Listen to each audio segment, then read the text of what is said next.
Thomas the tank engine had been working in the coal yards all day. The little blue engine was covered in coal dust. "We can't clean you up tonight, Thomas," said his driver. "There's a problem with the hose pipe." "Bother," said Thomas. "A bath would make me feel much better. The others are sure to say I look silly." But the engines were too busy arguing to notice Thomas. James was talking loudest of all. "I deserve a new coat of paint. Sir Topham Hatt says I'm the pride of the line, and—" "Rubbish," huffed Henry. "We're all the pride of the line." "It's been like this all day," confided Percy to Thomas. "James is getting a new coat of paint and won't stop boasting about it." "Why, James? I'm the one who needs a new coat. Look at me." "I'd rather not," retorted James. "You're not a pleasant sight, and wouldn't understand the needs of a really important engine." Thomas was fuming. Next morning, as James was being repainted, Henry had an accident. "If you can't push cars properly, Henry, why not talk to a tree instead? You know how much you like the forest." "As a matter of fact, Bossy Boiler, Sir Topham Hatt is inspecting the island for trees that are too close to the line. He's worried they might cause trouble." "Pah!" laughed James. "If I came upon a tree, I'd just push it aside." "Really?" Henry replied. Soon James was showing off his paintwork. "Make way for an important engine." "You wouldn't feel important if one of those trees crashed on you. You'd feel hurt," reproached Percy. "Rubbish! It wouldn't dare." "You should be careful, James. Trees can be just as powerful as engines," advised Terence. "Oh, please. Now, excuse me, Sir Topham Hatt needs me to pull the express." And he huffed away.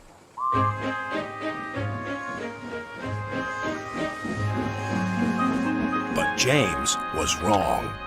"You must go to the yards and collect an important goods train, James.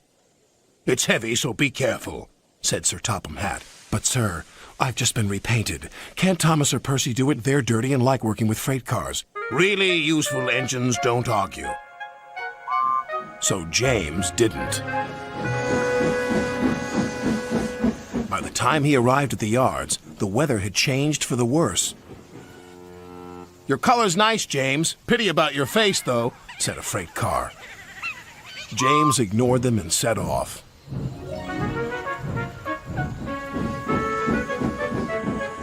Soon they came to a hill, and his driver knew they were in for a difficult time.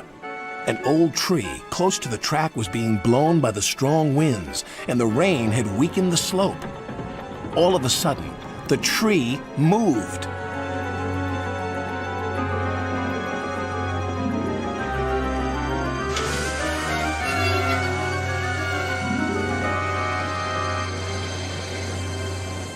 "Oh, help!" cried James. "Go away!" But of course, the tree couldn't. James tried to reverse away from the tree, but his train was too heavy. Then he heard a whistle. "It's Thomas," called his driver. James felt embarrassed and worried that Thomas would laugh at him, but Thomas didn't. He knew this was no time for teasing. "Beep, beep." "I'm ready," whistled Thomas.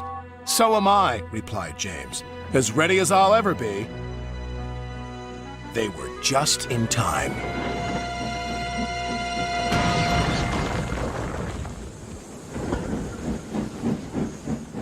Later, James spoke to Thomas. "Percy and Terence were so right to warn me.